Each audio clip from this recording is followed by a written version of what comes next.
नमस्कार दोस्तों, कैसे हैं आप? मैं हूँ गौरव और ये है ट्रांसफॉर्मेशंस। रिसेंटली एक डेटा या कह सकते हैं आंकड़ा काफ़ी चर्चा में रहा सोशल मीडिया में, प्रिंट मीडिया में, और वो था ओवरऑल इन्वेस्टमेंट बाय कंट्री और by companies in research and development sector कि किस तरीके से देश या ओवरऑल कंपनीज अपने रिसर्च एंड डेवलपमेंट में इन्वेस्ट करती हैं ताकि नए प्रोडक्ट्स या जो नई चुनौतियाँ हैं देश के सामने या कंपनीज के सामने उन सबका सोल्यूशन हो सके। तो ओवरऑल इस डेटा के हिसाब से हमें पता चल पाया कि भारत लगभग 25 बिलियन यूएस डॉलर्स एक साल में इन्वेस्ट करता है for new research and development में। और उसका कंपैरिजन किया गया एज एन अमेजॉन कंपनी के साथ, जो कि यूएस की टेक कंपनी है। वो लगभग इन्वेस्ट करते हैं 108 बिलियन यूएस डॉलर एक साल में, लगभग 4 गुना ज़्यादा भारत से एक कंपनी इन्वेस्ट कर रही है। और ओवरऑल जब डेटा के ऊपर बात की गई और इस डेटा के साथ ही बताया गया कि यूएस की जो 5 बड़ी टेक कंपनीज हैं, जैसे कि अल्फाबेट है जिनका प्रोडक्ट है आपका गूगल है, उसके अलावा मेटा है, अमेजॉन है, माइक्रोसॉफ्ट है, एप्पल है, तो ओवरऑल लगभग 230 बिलियन यूएस डॉलर्स इन्वेस्ट करते हैं न्यू टेक्नोलॉजी इन्वेस्टमेंट में हर साल रिसर्च एंड डेवलपमेंट में, जो कि भारत से लगभग 9 गुना ज़्यादा है। ये सिर्फ 5 कंपनियों का आंकड़ा है और ओवरऑल देश के बारे में बात की जा रही है, भारत के बारे में।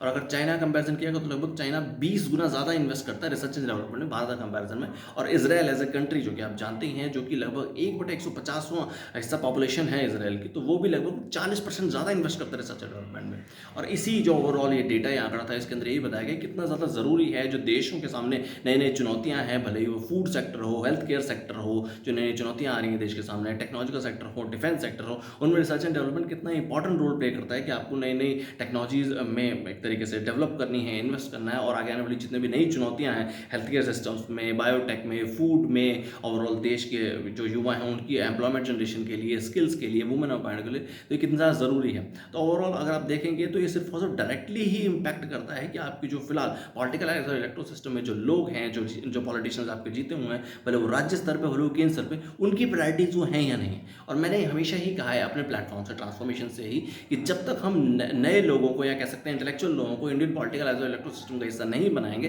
तब तक ओवरऑल बेहतरी नहीं हो पाएगी, भले वो क्षेत्र का विकास हो, राज्य का विकास हो या ओवरऑल देश का विकास हो। और यही फोकस है ट्रांसफॉर्मेशंस का भी, जो कि भारत का पहला एक ऐसा इक्वल अपॉर्चुनिटी ट्रांसपेरेंट प्लेटफॉर्म है जो कि भारत के हर युवा को ये अपॉर्चुनिटी देता है ताकि वो Indian political as electro system का हिस्सा बन पाए, अपनी विचारधारा से, विजन से, पर्सपेक्टिव से। और जो भी नई चुनौतियां हैं देश के सामने, राज्य के सामने, क्षेत्र के सामने, उनको उन सब चुनौतियों का बेटर सोल्यूशन हो सके, सस्टेनेबल मैनर में, फेज मैनर में, और देश की, राज्य की और एक तरीके से क्षेत्र की प्रगति हो सके। जय हिंद, जय भारत।